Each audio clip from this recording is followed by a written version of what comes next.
শুরু হলো আজ লোকসভা নির্বাচন, চলছে ভোট। হট সিট উত্তরবঙ্গের কোচবিহার, বাংলা সহ গোটা দেশের নজরে আজকে কোচবিহার। মিঠুন চক্রবর্তী একটা বড় গদ্দার। মিঠুনকে রাজ্যসভার সাংসদ করেছিলাম আমি, জানতাম না ও এত বড় একটা গদ্দার, জানালেন মমতা ব্যানার্জি। অপরদিকে প্রবল অসুস্থ বর্ষিয়ার নেতা মুকুল রয়, ভর্তি করা হলো হাসপাতালে। জেলের ভেতর খুনের চেষ্টা করা হচ্ছে দিল্লির মুখ্যমন্ত্রী অরবিন্দ কেজরিওয়ালকে। ভয়ানক বিস্ফোরক অভিযোগ আম আদমি পার্টির। জেলের ভেতরে খুনের চেষ্টা অরবিন্দ কেজরিওয়ালকে।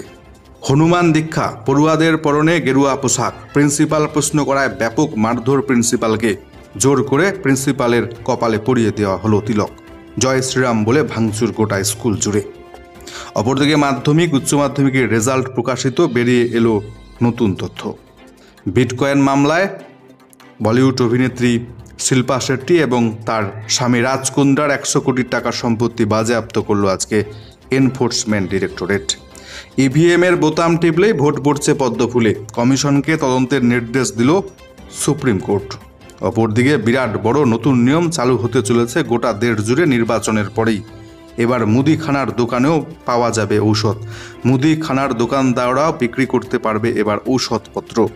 একেবারে নতুন নিয়ম চালু করতে চলেছে দেশ জুড়ে মোদী সরকার। ওয়েদার রিপোর্টেও বিস্তারিত জানাবো উত্তরবঙ্গ থেকে শুরু করে দক্ষিণবঙ্গের। জুড়ে থাকুন শেষ পর্যন্ত, দেখতে থাকুন প্রিয় চ্যানেল রোজ বাংলা। যারা নতুন দেখছেন আমাদের খবর, চ্যানেলটিকে সাবস্ক্রাইব করবেন, তাহলে একটা কাজ হবে, প্রত্যেকদিন আপনাদের মুঠোফোনে পৌঁছে যাবে আমাদের খবরের শিরোনামগুলি। লাগু হচ্ছে দেশ জুড়ে নতুন নিয়ম। এবার মুদি দোকানেও পাওয়া যাবে ঔষধ। ভোট মিটলে চালু হবে কেন্দ্রের নয়া সিদ্ধান্ত দেশ জুড়ে। ভোটের পর মুদির দোকানেই মিলবে এবার ঔষধপত্র। ভোটের পর ঔষধ নিয়ে দেশে বড় পদক্ষেপ করবার চিন্তা ভাবনা ইতিমধ্যে চূড়ান্ত করে রেখেছে মোদী সরকার। মুদির দোকানে চাল, ডাল, তেল, নুনের সঙ্গে ঔষধ বিক্রির অনুমতি দেবে এবার কেন্দ্রের মোদী সরকার। তবে সমস্ত ধরনের ঔষধ নয়। পেট খারাপ, জ্বর, মাথা ব্যথা, প্রেশার, সুগার, ছোটোখাটো চোট আঘাত এবং হার্টের অসুখের কিছু প্রাথমিক ঔষধ মুদি দোকানেও বিক্রি করা যাবে এবার থেকে। কেন্দ্রীয় সরকারি সূত্রে জানা গিয়েছে, সরকার ওভার দ্য কাউন্টার বা ওটিসি নীতি ঔষধের ক্ষেত্রে কার্যকর করতে চলেছে। মূলত গ্রামীণ ভারতের কথা বিবেচনায় রেখে এই নীতি কার্যকরের ভাবনা চিন্তা শুরু করেছে মোদী সরকার বলে জানা যাচ্ছে।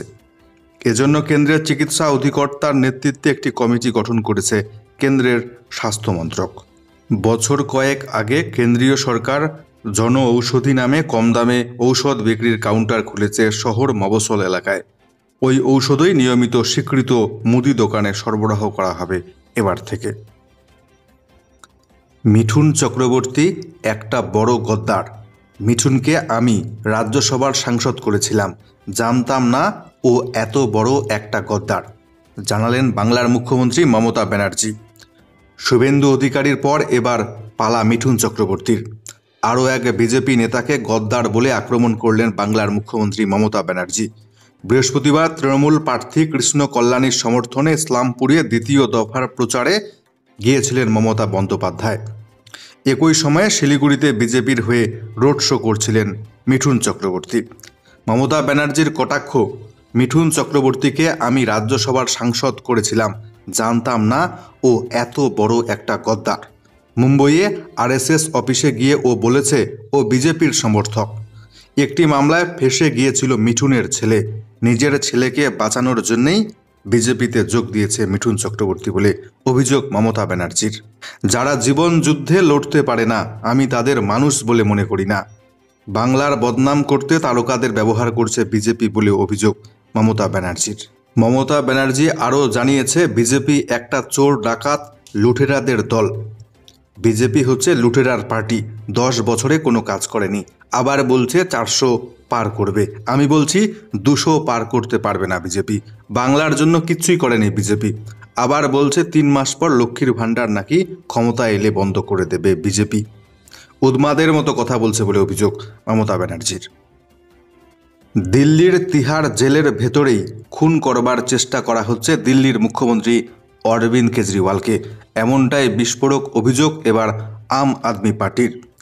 জেলের ভেতর খুন করবার চেষ্টা হচ্ছে অরবিন্দ কেজরিওয়ালকে, দেওয়া হচ্ছে না ন্যূনতম চিকিৎসা পরিষেবা।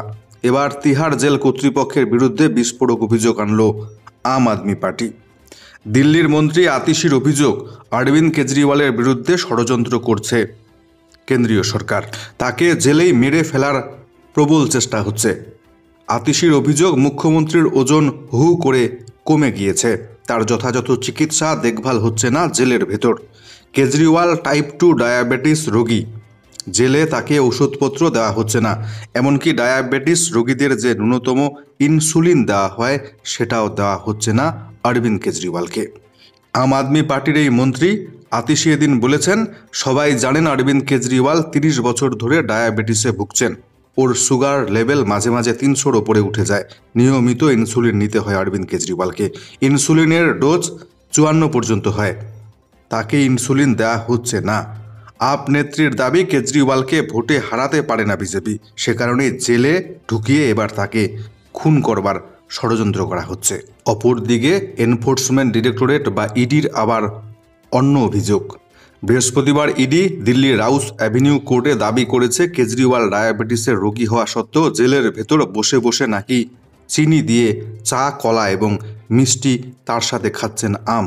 এভাবে ব্লাড সুগার বাড়িয়ে মেডিকেল ব্যাকগ্রাউন্ড দেখিয়ে জামিন পেতে চাইবেন অরবিন্দ কেজরিওয়াল, এমনটাই অভিযোগ এনফোর্সমেন্ট ডিরেক্টরেটের। এছাড়াও ইডি জানিয়েছেন, এটাই অরবিন্দ কেজরিওয়ালের নতুন ছক। ইডির সেই অভিযোগের পাল্টা দিতে গিয়ে বিস্ফোরক অভিযোগ করেছে আম আদমি পার্টি। হনুমান দীক্ষা, তাই পড়ুয়াদের পরনে গেরুয়া পোশাক। প্রশ্নতলায় প্রিন্সিপালকে ব্যাপক মারধর, প্রিন্সিপালকে মারধর করে কপালে পরিয়ে দেওয়া হলো তিলক। হামলা তেলেঙ্গানার স্কুলে, প্রবল ভাঙচুর। তেলেঙ্গানার মিশনারি স্কুলে গেরুয়া পোশাক পরে এসেছিল বেশ কিছু পড়ুয়া। এই বিষয়টি নিয়ে তাদের প্রশ্ন করেছিলেন স্কুলের প্রিন্সিপাল।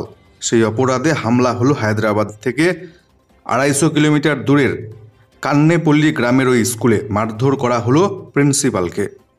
যদিও পুলিশ উল্টে প্রিন্সিপাল এবং স্কুলের 2 অশিক্ষক কর্মীর বিরুদ্ধেই ধর্মীয় ভাবাবেগে আঘাতের অভিযোগে মামলা দায়ের করেছে। মাঞ্জেরিয়াল জেলার স্কুলটির নাম blessed mother Teresa high school. Principal জেমান জোসেফ জানান, 2 দিন আগে বেশ কিছু পড়ুয়া গেরুয়া পোশাক পরে স্কুলে হাজির হয়েছিল। এই বিষয়টি নিয়ে তিনি প্রশ্ন করলে ছাত্ররা জানায় তারা 21 দিনের হনুমান দীক্ষা পালন করছে। এরপর প্রিন্সিপাল ছাত্রদের বিষয়টি নিয়ে কথা বলতে অভিভাবকদের ডেকে পাঠান স্কুলে। এরই মধ্যে সোশ্যাল মিডিয়ায় একটি ভিডিও ভাইরাল হয়, যেখানে এক ব্যক্তি দাবি করেন প্রিন্সিপাল হিন্দুদের পোশাক পরতে বাধা দিচ্ছেন। এরপরেই হামলা হয় ওই গ্রামের স্কুলটিতে। আরও একটি ভিডিওতে দেখা যাচ্ছে গেরুয়া পোশাক পরা এক ব্যক্তি জয় শ্রীরাম স্লোগান দিতে দিতে স্কুলের দরজা জানলা ভাঙচুর চালাচ্ছেন। কাছেই দাঁড়ানো 2 শিক্ষিকা হাতজোড় করে ভাঙচুর বন্ধ করবার আবেদন জানাচ্ছেন। প্রত্যক্ষদর্শী পুলিশ কর্মীরা হামলাকারীদের শান্ত করবার চেষ্টা করেন। স্কুল চত্বরে মাদার টেরেসার মূর্তিও ভাঙচুর করা হয় বলে দেখা গিয়েছে ওই ভিডিওটিতে। প্রিন্সিপালকে মারধর করে তাকে জোর করে তিলক পরানোর অভিযোগ উঠেছে হামলাকারীদের বিরুদ্ধে। সব মিলিয়ে উত্তেজনা ছড়িয়েছে গোটা এলাকাটিতে।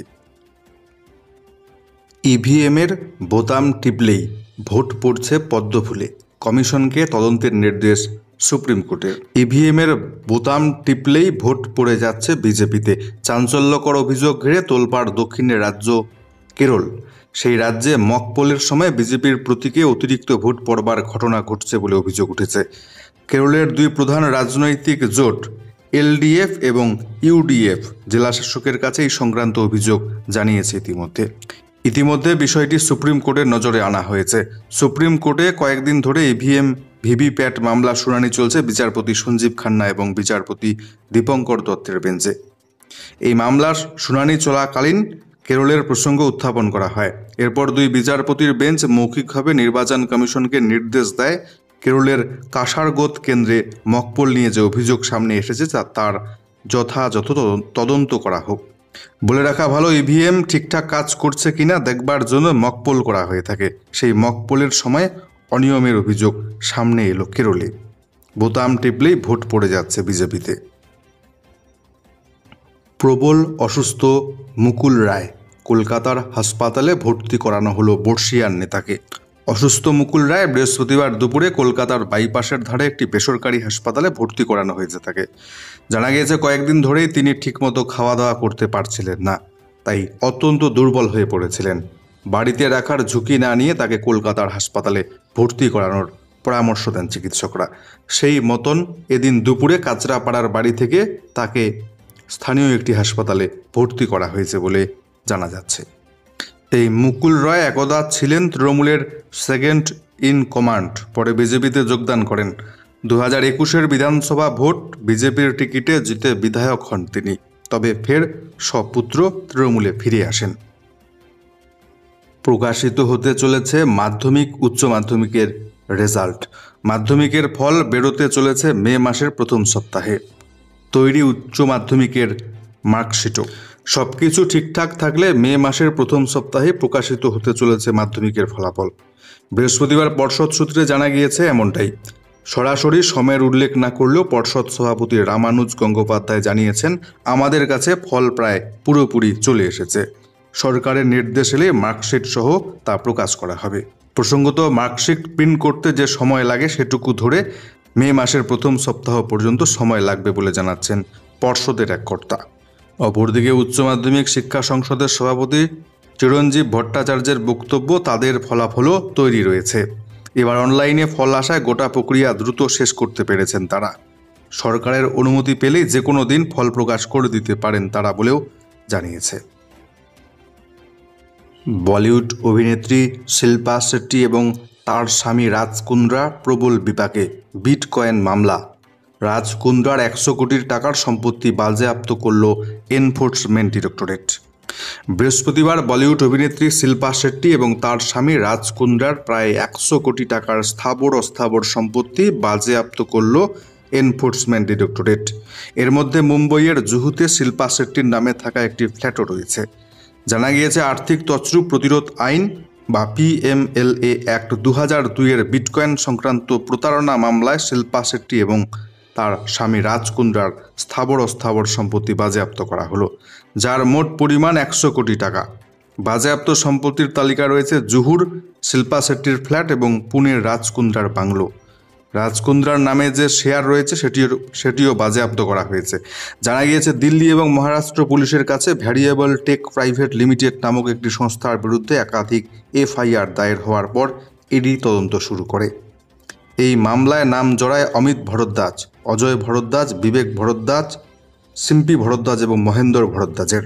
এই অভিযুক্তরা বিটকয়েনের আকারে প্রতি মাসে 10% রিটার্নের মিথ্যা প্রতিশ্রুতি দিয়ে বিপুল পরিমাণ অর্থ সংগ্রহ করেছিল বলে অভিযোগ উঠেছে।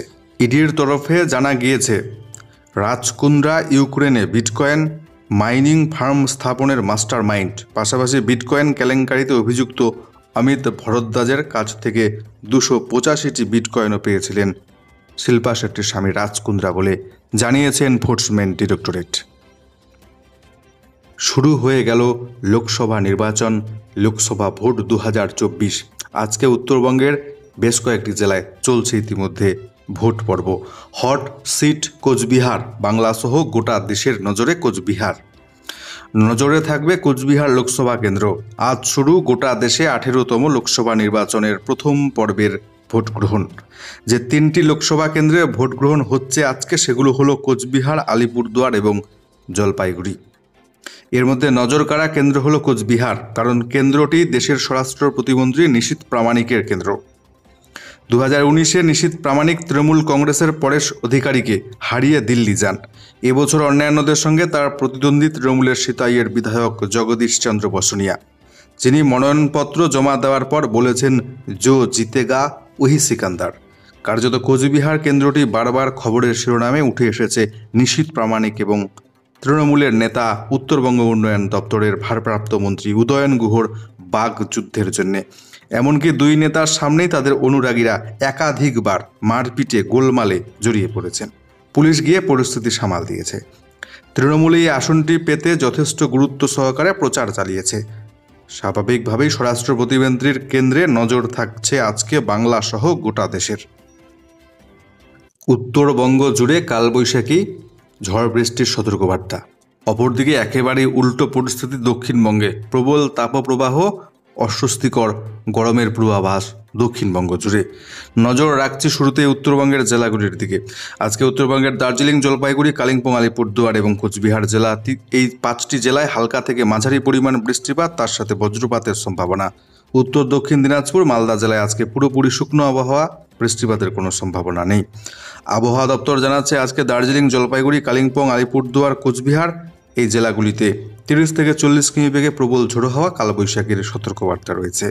উত্তর এবং দক্ষিণ দিনাজপুর, মালদা জেলার বেশ কিছু জায়গায় আজকে তাপপ্রবাহের সতর্কবার্তা, প্রচণ্ড গরমের সতর্কবার্তা জারি করেছে আবহাওয়া দপ্তর। অন্যদিকে দক্ষিণবঙ্গের সমস্ত জেলাতেই অস্বস্তিকর গরম, ইতিমধ্যে 40 ডিগ্রি সেন্টিগ্রেড তাপমাত্রা ছাড়িয়ে গিয়েছে দক্ষিণবঙ্গের বিভিন্ন জেলায়।